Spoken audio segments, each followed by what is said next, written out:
Hi, I'm Aaron Lotus, and this is my submission for on my paper about what I've learned from my sources, and so I'll show them in this video. Um, so my three books I've chose are the third book of Lord of the Rings, The Return of the King, Loam Hedge, which is a novel of Redwall by Brian Jacques, and The Last Battle from the series in Narnia. So first I'll talk about the Lord of the Rings here. And in The Return of the King, it's all about how Aragorn defeats Sauron, but it is also the darkest part of the entire series of Lord of the Rings. Sauron and his evil forces are completely dominating almost every battle up to this point. They have control over almost all of Middle Earth, and there is very little hope left for the people of Middle Earth. But in this last stronghold that they do have, Sauron is defeated, and this brings a new hope to Aragorn and his men in the Fellowship. Frodo and Sam are still possess the Ring of Power, and they are now entering Mordor, which is the closest to the end of their journey, but also the most dangerous because it is filled with orcs. So, in the Return of the King, after Aragorn and his men have defeated the orcs and Sauron at their stronghold of Gondor, they draw the entire army and horde of Sauron out, and they face him in the front gate. And they do this because they know Sauron will attack him because he takes all his men. So it is almost a complete and guaranteed defeat. They will almost all perish, but Sam and Frodo will have clear and straight path to Mount Doom to destroy the ring, and their plan works. All of Mordor is emptied of orcs, and they are all drawn out to battle Aragorn. And Frodo and Sam have a clear path and destroy the ring, and they actually destroy the ring before the orcs even attack all of Aragorn's army. When the ring is destroyed, Sauron can no longer exist. He vanishes, and all those who follow him. So that's the good part of the story, and where the turning point really happens. And then throughout the rest of the end of the book, they right the wrongs, and Middle Earth is restored. And it's not the same as it was, but it is restored, and they can build new lives for themselves. In Narnia, this is the last book of Narnia as well, The Last Battle, and King Tirian of Narnia is betrayed by his own beasts of Narnia and by his own followers, and so he is tied to a tree, bound there, pretty helpless, until Edmund and Jill Pole arrive from England in the world realm. They arrive and they set King Tirian free, and so now he is free, and at the time he doesn't know that the entirety of Narnia has been taken by Chlormarines. So he, Jill, and Edmund plan on taking back the small band that had first betrayed him, and they don't succeed actually in even that small band. And then they hear word from a loyal hawk that Cair Paravel, his palace, and the entirety of Narnia has been taken over, and they're in their lowest moments, and there seems to be no hope. Everything is already gone, so they have nothing left to fight for. In that moment, though, is when Aslan arrives and defeats the Chlormarines as well as their god Tash, and so all is right in the world because Aslan comes and he defeats the evil. Not only does he defeat them, though, he brings them to the new Narnia, which is symbolic of heaven.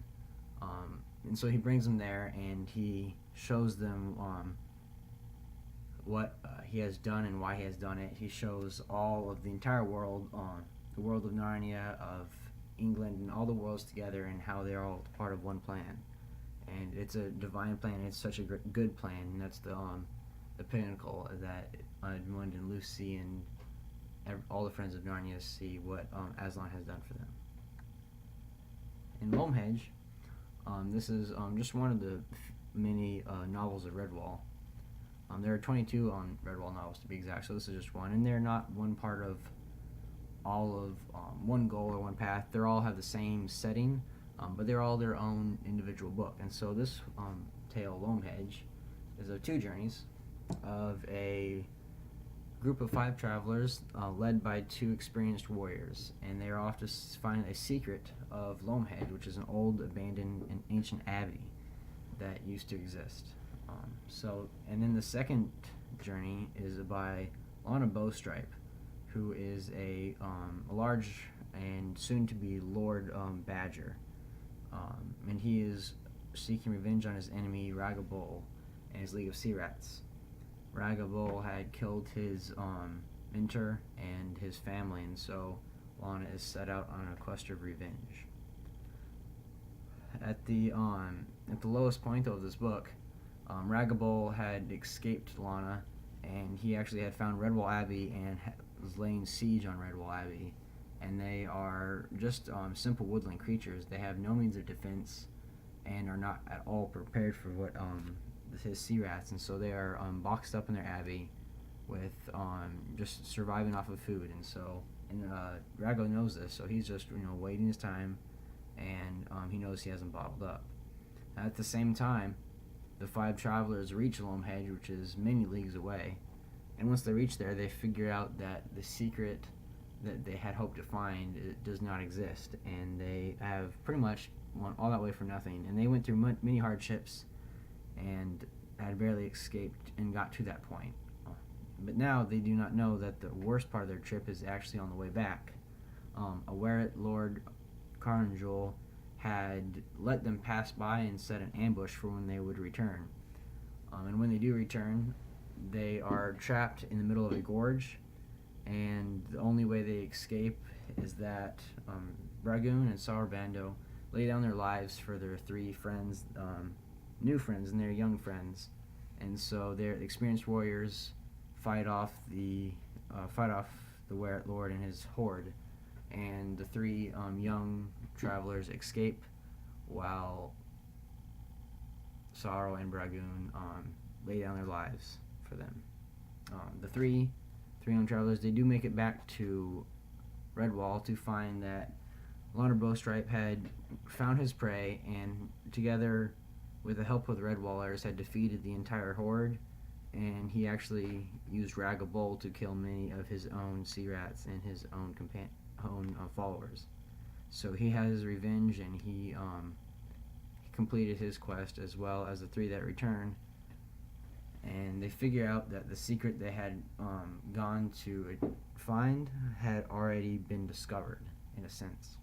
I'll get more into that in the paper, but it's a really awesome ending to the story, and it's a very high point because the 3 young travelers learn so much from this trip, as well as Lana Bowstripe becomes Lord and King of Salamandastron, which is another that's a little more in depth than I'll probably go in my book or in the writing.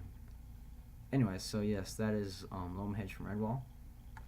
And so off these 3 books, my other sources, here is Brian Jacques. Here's one source I use of him, and his a biography of him. He actually wrote the Redwall series, and one of the reasons why I liked Redwall so much is because it's very descriptive and it's vivid, and he paints vivid pictures of the sceneries, the feasts that they have, and all of the occurrences are very well written, and it seems so real in your mind. And the reason this is because he actually wrote the series for Academy of Blind students, so they were able to create a really vivid mental picture because they could not see in real life. And so that's one reason why I love this series so much.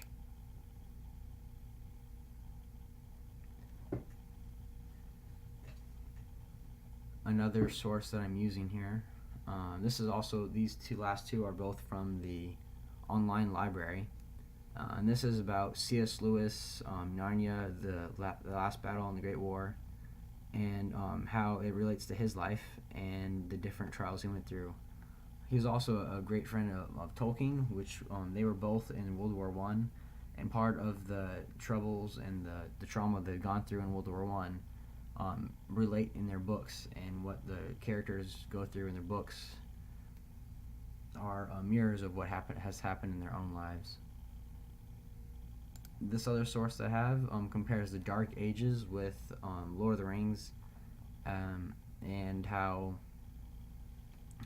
the similarities between both of them for the characters. And the Dark Ages, how it was such a dark time of no learning. Everyone was pretty much fighting for themselves, and they were many in poverty, and there was much abuse and abuse of rulership and power, and how that relates to the books that the themes of the three books I've chosen. My other source is a biography of Tolkien. I'm a huge Tolkien fan, and of his works in Lord of the Rings and Middle Earth. I'm a big fan of him and what he has done. So anyways, this is one biography of Tolkien, and how what inspired him for his writings, and what his writing means to him, as well as how it can compare to middle or medieval times. The source is another source on life in the medieval ages, and how people how society interacted with each other, and how it grew, and what they did during those times when they had very little learning and very little positive things to look forward to, and how each community and the villages were governed, and what they did during these times.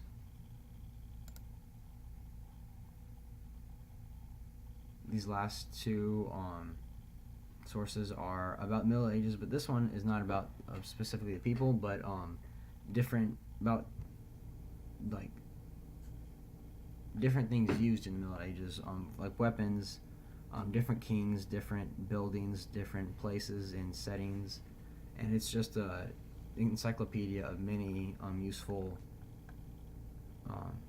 nouns and different, I don't know how to say this,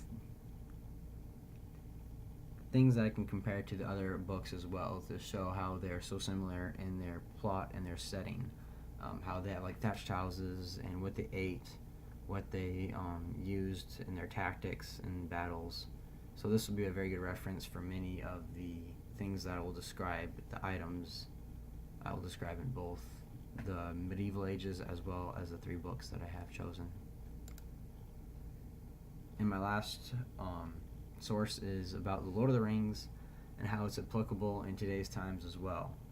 And Tolkien does a marvelous job of writing down things from history, and as they say, history repeats itself.